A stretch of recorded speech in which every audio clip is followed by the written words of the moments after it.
Assalamualaikum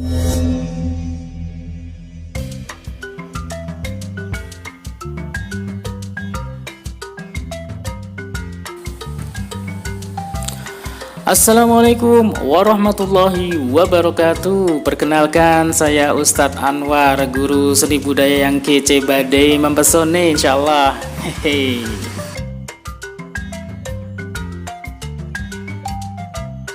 Apa kabar kawan-kawanku semua? Semoga baik dan sehat selalu ya.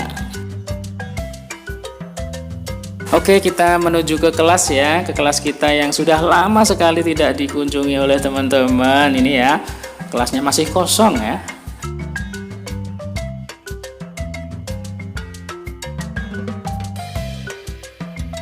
Pada pagi hari ini kita akan belajar menggambar flora, fauna, dan alam benda ya. Kita kupas dulu sebenarnya pengertian menggambar itu apa sih ya. Menggambar itu merupakan kegiatan manusia yang melibatkan koordinasi antara penglihatan dan gerakan tangan yang halus dan terukur. Menggambar flora, fauna, dan alam benda. Nah, flora itu apa sih? Fauna apa sih? Alam benda seperti apa sih ya? Flora itu bisa dikatakan tumbuhan, kemudian fauna itu hewan, dan benda alam, benda yang memiliki ruang, memiliki panjang, lebar, dan tinggi, misalnya gelas, teko, guci, dan vas bunga ya, atau yang lainnya. Nah, contoh yang berikut ini adalah contoh flora atau tumbuhan, flora, flower ya. Kemudian yang kedua ini adalah fauna atau hewan berupa kupu-kupu, dan yang ketiga ini berupa benda alam ya. Menggambar flora, fauna, dan alam benda atau menggambar tumbuhan, hewan, dan alam benda, yakni adalah perwujudan suatu gagasan berdasarkan objek flora, fauna, dan alam benda atau objek tumbuhan, hewan, dan alam benda.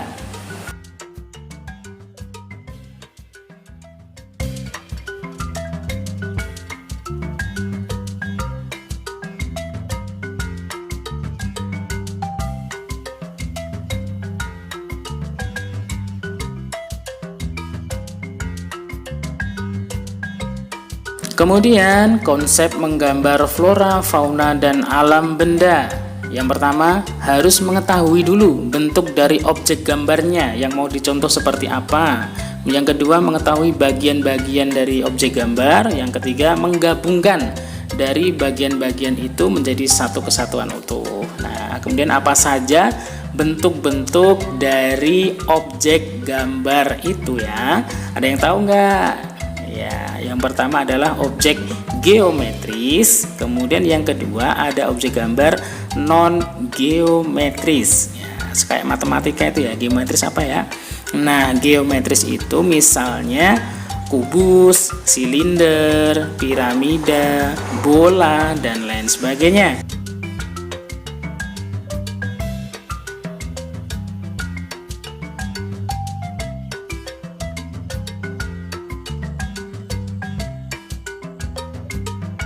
Non geometris misalnya relief, ukiran, binatang, dan lain sebagainya.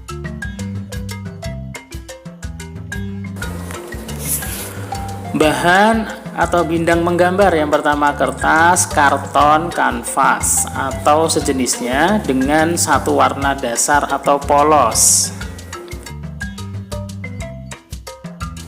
Selanjutnya alat membuat atau membentuk pada bidang. Yang pertama palet, yang kedua pena, yang ketiga pensil warna. Palet, pena, dan pensil warna itu alat utama ya.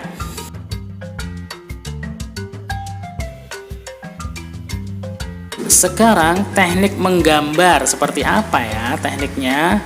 Yang pertama ada arsir, ada teknik dazzle, ada teknik pointillis, ada teknik aquarel, dan plakat ya.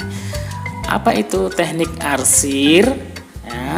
Ya, yang jelas teknik arsir itu teknik yang menggunakan unsur garis yang disejajarkan atau dipersilangkan. Pensilnya juga harus runcing dan digunakan dalam posisi tegak. Kemudian yang kedua, teknik dazzle itu menggunakan goresan pensil gambar dengan posisi miring ya, atau rebah dalam membentuk objek gambarnya.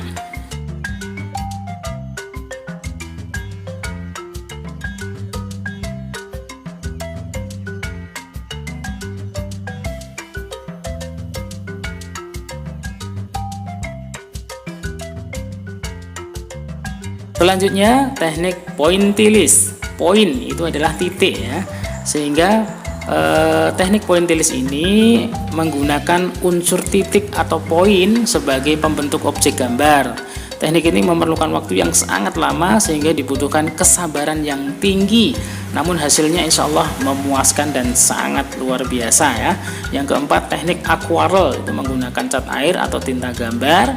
Kemudian yang kelima itu menggunakan teknik plakat, menggunakan bahan cat air, cat akrilik atau cat minyak dengan sapuan yang tebal sehingga menutupi semua bidang gambar ya, atau blocking ya, biasa disebut seperti itu.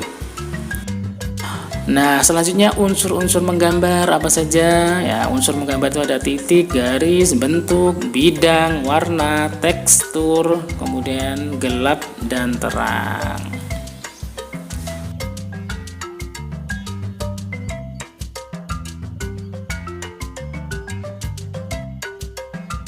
Langkah-langkah menggambar flora, fauna, dan alam benda. Ya, yang pertama kita lakukan pengamatan dulu ya, yang mau digambar ya, diamati dengan detail ya, dilihat-lihat. Kemudian kita buat sketsa. Yang kedua kita buat sketsanya.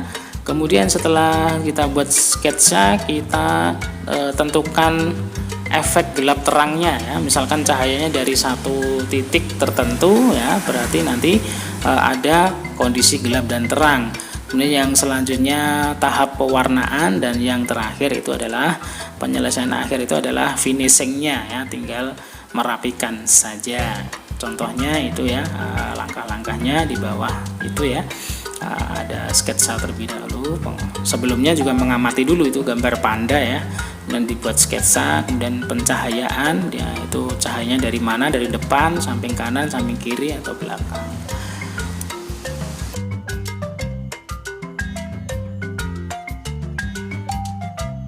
Oke, saya kira itu dulu ya.